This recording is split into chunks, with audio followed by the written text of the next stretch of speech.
Now, I'd like to welcome to the show author, entrepreneur, and all-around adventuresome guy, Ron Sturgeon. Ron is a classic American success story who started with almost nothing, but subsequently built one of the nation's most successful auto salvage businesses, which he sold to Ford Motor Company in 1999. Today, Ron is a successful real estate investor, small business consultant, speaker, and proprietor of a toy museum. His current ventures also include a chain of salons and spas, a self-storage business, and a car storage business. Like I said, adventuresome. Ron, welcome to the show. Hey, thanks for having me. Glad to be here. Now, Ron is also the author of a book entitled Green Weenies and Due Diligence. Now, Ron, tell me, what exactly is a green weenie? I mean, is it something that penicillin cures? I mean, help me out with this for a minute. Green weenie is a little known term perhaps in the regular world, but in the investor world, it's known by most investors. And a green weenie is loosely referred to as an unpleasant surprise that you find when you're doing diligence. So imagine, for instance, if you leave a weenie in your refrigerator and unplug the refrigerator for a month, what you're going to find when you open the door. That's a green weenie. Wow, okay. And it's funny because when you say green weenie, I could relate to a lot of things in the investing world that a lot of our viewers think of all the time that turn into green weenies. You know, investments that they buy, they don't look at it again, they hold it, and that often could turn to a green weenie also. Tell us, though, what prompted you to write the book? What motivated you initially? Well, you know, I guess I was always kind of adventuresome, and I read a lot, and I was always wanting to understand. But as I continued to become more successful, and I dealt with more bankers, and then eventually went to work for Ford Motor Company after over a year of negotiations with asset-based lenders and venture capital firms, I heard a lot of terms along the way in those meetings. Some of them were quite humorous, a lot of them actually, but I didn't understand what they meant. And I kind of became known as the guy that would say, wait a minute, what does that mean? And I would write it and put it in my phone. And over that period of some number of years, I gathered about 1,000 of those terms. And, you know, if you don't understand those terms in a meeting, you're at a disadvantage because other people are saying the terms and going right on as if you know exactly what they are. Again, you're talking about corporate boardroom, but I bet a lot of our viewers are sitting here right now and listening to what you're saying, and they're saying, you know, what the heck? They're saying, you know, this is what I feel like when I talk to my financial advisor. He uses all these highfalutin words that I don't understand. And I think the lesson that you're giving them, maybe even without knowing it, is so important. And that's, don't be afraid to ask. If you're in a boardroom or if you're in with a financial advisor and somebody uses highfalutin words that you don't understand, ask. Because if you don't understand them, you'll be lost and you won't understand what you're getting. Well, you know, the book has two sections. One is the more humorous terms, the ones that are less common. And then the other section is terms you really need to know, more general bookkeeping, accounting, professional terms like IRR, which is internal rate of return. If somebody mentions IRR, you may not know what it is. Another term you might hear in the front part of the book would be lifeboat discussion. If we buy that company, we're going to need to have a lifeboat discussion. And a lifeboat discussion is how many people are we going to lay off, because we're going to throw them into the cold, icy water and the sharks are going to eat them. And that's a lifeboat discussion. And that's never a fun discussion to have on a corporate board, for sure.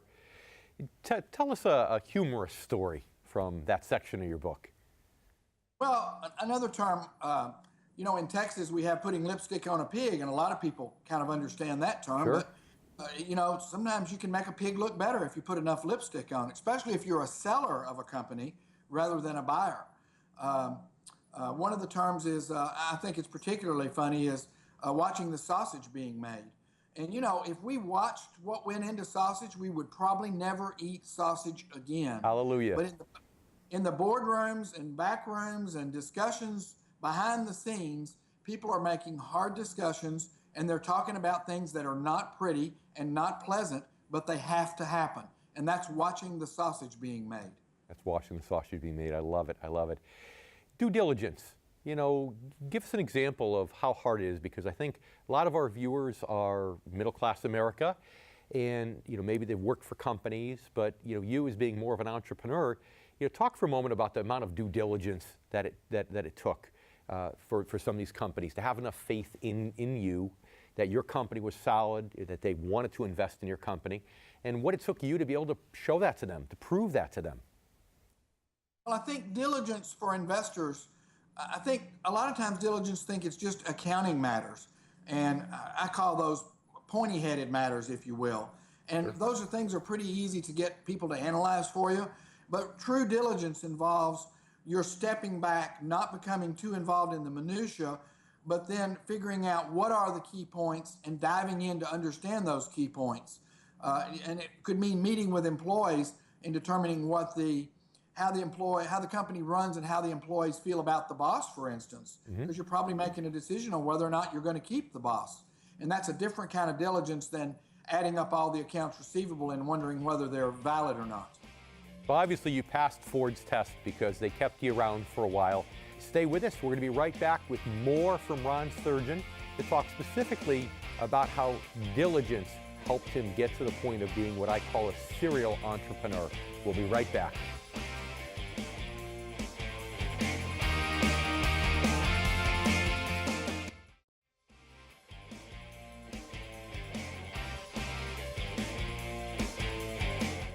Welcome back. I'm here today with Ron Sturgeon, serial entrepreneur and author of Green Weenies and Due Diligence.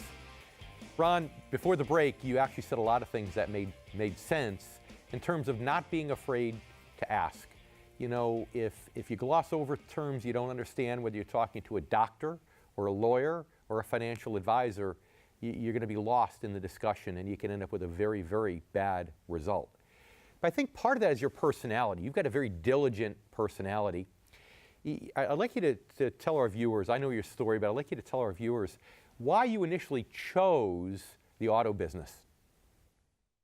Well, my dad died when I was a senior in high school and left me with no place to live and no money and a 65 Volkswagen to drive. And I opened an automobile garage and then got into the body shop business and the garage business and eventually the car business. And after a few years of that, I got in the junkyard business. And the junkyard business was good to me. And over the next 19 years, I built it into a big enterprise with 15 million in sales and 150 employees. And then along came Ford Motor Company. And Ford Motor Company had a vision for owning the customers from new cars all the way to junk cars. And so they were acquiring salvage yards. And so that worked out well for me. That's great. And now, as I said, you're a serial entrepreneur. And that takes a lot of diligence, but it also sounds like you're having fun. You've had your exit strategy from your primary business back in 1999. You said you learned a lot with Ford over 18 months. And now your enjoyment comes from actually starting businesses. Is that correct? That's correct, and continuing to be a great landlord and acquire more real estate. I don't buy and sell real estate. I buy real estate and then rent the properties out. How much of your entrepreneurial success do you think comes from the fact that you enjoy being an entrepreneur? Oh, I don't think there's any doubt about it. I tell people all the time, if you can't be passionate about what you're doing, if you can't be shot out of bed on a rocket and want to get to work and do what you love doing, then you need to go find something else. I mean, honestly, would you be half as diligent doing what you're doing today if you didn't love it?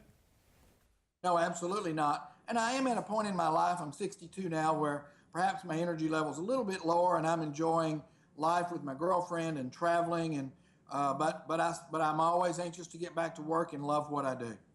You know, it's funny, as a business owner, I know that sometimes one of the tough things is finding people to be members of your team that love what you do as much as you do so that they can share that sense of diligence. You know, tell me, when you were running your business and you were up near that 150 employee mark and you're looking for diligent people, as you interview people, you know, out of every 10 people, how many of those 10 did you find out really had the diligence that you wanted and needed to be part of your team?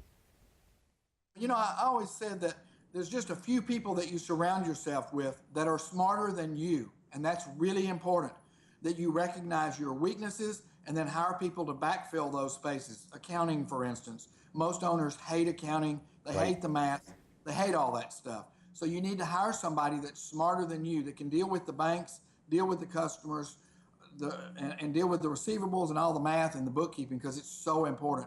But to your question, you'd be lucky to find 1 out of 10 that are really, really good.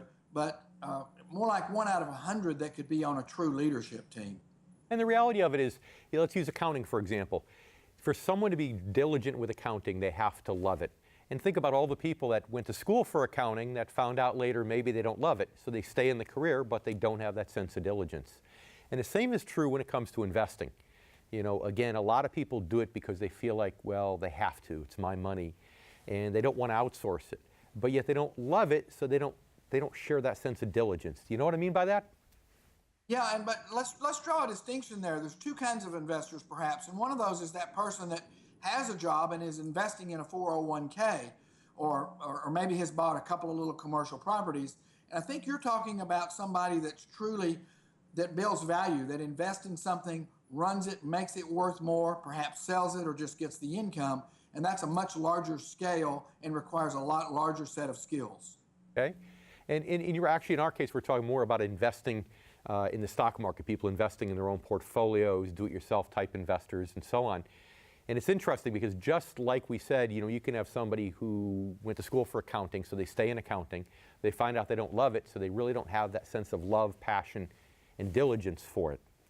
So I know, for example, one of the things that you own are salons, but let's make it clear for our viewers. So does that mean that you chose that business because you're passionate about being an entrepreneur, or are you passionate about getting your pedicures on a weekly basis? Well, first, we don't operate salons. It's more of a real estate venture where we rent little booths to all of these operators that run their own little businesses. So it's more like a real estate play, not interested in the pedicure. And frankly, what I'm interested in is the return. I'm a capitalist and I want the money. That's great. That's great. Well, time flies when you're having fun. Unfortunately, we have to wrap up, Ron. We're here today with Ron Sturgeon, a serial entrepreneur and author of Green Weenies and Due Diligence. Ron, thanks so much for being with us today. Thanks for having me. It was really fun. So stay with us. Right after the break, we're going to be back and we're going to talk more about due diligence and the importance of diligence when running your portfolio. And you heard it right from Ron Sturgeon's mouth. 9 out of 10 people tend not to love what they do and therefore don't have the diligence necessary to excel at it. So you're going to learn if you're the 1 out of 10, great. But if you're the 9 out of 10, how to find out if you have a financial advisor that has the diligence necessary to do the right job for you. We'll be right back after the break.